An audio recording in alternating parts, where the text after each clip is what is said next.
got some breaking news, Carl. Breaking news on this show right now. I'm getting it from the ones and twos. Per Ian Rappaport, John is telling me right now, Demar Dotson was just signed by the Denver Broncos. So the big man is officially an offensive tackle for the Broncos, something that we all thought was going to happen, something that we've been waiting for, something that I've been getting a little impatient about. Now, Adam Schefter spoke a little bit today on 104.3 The Fan, and T-Mac had asked him, hey, man, why isn't anything getting done? Adam Schefter quickly pointed out that it does take time, significant amount of time, for these tests to get done.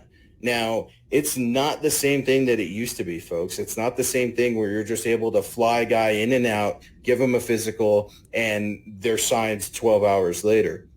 Instead, what it seems, at least the optics seem to suggest, that these players are coming in, they're agreeing on contracts, and then the official announcement of them joining the team is coming after said physical test. Right. And use your imagination with what other tests could be going on right now at UC Health Training Center. And those things take time. So, Carl, real quick, and John, thank you very much for the breaking news. What's your initial opinion on Demar Dotson, former Tampa Bay Buck, now Denver Bronco offensive tackle?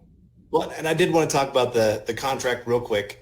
Melvin Gordon didn't get signed until like 2 weeks ago, officially, with the Denver Broncos. That's right. He wasn't getting paid. He was coming at people saying, why are you mad at me for all this money I don't have yet? Yeah, exactly. So they had to wait till they got him to Denver to officially make it official. So the same with Demar Dotson. They had a contract in mind, but they hadn't quite got everything finished up yet. Like you said, they had to do a lot of different tests and physicals and everything else. It's kind of a crazy process. I love the signing. I said in our community, what should the Broncos do about the tackle position? My number one choice, Demar Dotson. He's been starting for the last 8 years in the NFL. Yep. And he's got kind of a cool background story. If you ever get a chance to go read it, he is a guy that he didn't start playing football till later in life, and just kind of said, hey, I'd like to play football. And he went to college, played defensive tackle, if I remember right. That's right. And then came to the NFL and tried out as an offensive tackle. He was a basketball player that became a football player and tried out, made the team when he'd never played the position before. And he's, 6'9"? 6'9", got a huge 305. Yeah. Tree branch of arms, like you were saying. I mean, right. So he can get beat by speed, but the nice thing is he's got such a huge width about him with his arms extended. It's hard to get around that guy. He's smart. He's been in the league for a long, long time. He's at least he's better than what Wilkinson showed last year.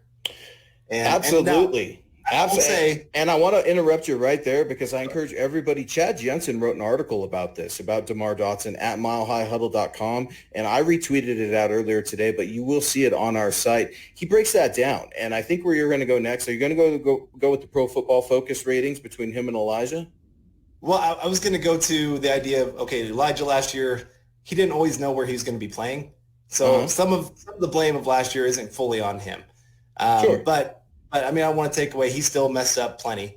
And the PFF grade, I do want to say, I went back and watched a lot of Demar Dotson after the whole, hey, looks like Broncos are probably going to sign him thing. I watched his sacks that he gave up.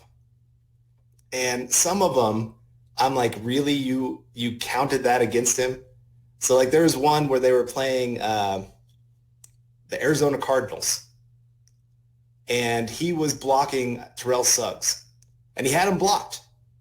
And another player broke through the offensive line, had a hold of Winston, and was about to take him down. And so Demar Dotson just stopped blocking because he thought the play was dead. Well, Winston escaped, and so Suggs came up and finished off the play. Mm-hmm.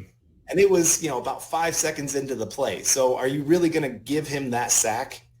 Right. I'm sorry, but that just – but they counted as a negative grade against him.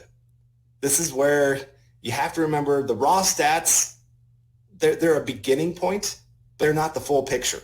Carl, what doesn't lie ever? Stats, but No. What doesn't lie? You're watching it. What did you watch to confirm that? Well, my own eyes. Yeah, film doesn't lie, ever. Yeah. It never lies. Statistics, and we're both analysts, and we use them to either help us and assist us or, to criticize. It's that simple. And it's not that simple at the same time because you got to go look at the film, just like you said. Now, some of the concerns that I have with Demar Dotson. Mark Schleyer talked about it a little bit today, NFL analyst, and he said he's still pretty efficient in pass protection. He's a guy you have to manage health-wise. Reps need to be managed through the course of the week. So expect a lighter load for this guy, maybe throughout the grind of this season, but he needs to come into training camp right now and get to work.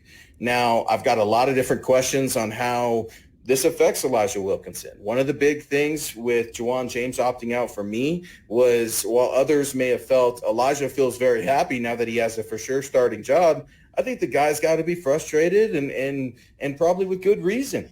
He's been training to be the starting left tackle and at least try to compete for that starting position for 2 seasons. And now for the second season in a row, he's going to either be forced to go into competition with Demar Dotson as the right tackle or just thrown in and hope it works out. If it doesn't work out, let's consider moving some things around, getting Demar Dotson in there. Maybe ultimately they figure out Garrett Bowles, he's holding too much. But speak of the devil and speaking with holding, this cat was a very penalized player last year also. That's a huge concern for me as well. Now, he doesn't tackle and choke slam guys the same way that our beloved 72 does here in Denver. Right. But I like the signing as well. I think he's very stable. I think he's smart. I think what he's lost in steps, he can bring maturity and strategy to this line. And this feels like it's got Mike Munchak and Vic Fangio's thumbprints on it a little bit more than it does John Elway. How do you feel about that? Yeah, you're right. I mean, they could not feel comfortable with their backup offensive tackle situation at all. I mean, when Wilkinson was supposed to be that kind of swing guy for them, and you lose that, and you got some young guys that have very little experience at all, it just makes you very uncomfortable. You got the second-year quarterback that you're trying to get out there to prove that he can do something here in the NFL. You added all these weapons and took a risk on not really adding to the offensive line. I mean, well, I guess they added to the offensive line. I can't say they didn't. They didn't add to the offensive tackle position. And so really at this point, though, that's the main thing. We have to remember at this point in the offseason, Demar Dotson's about the best you're going to get.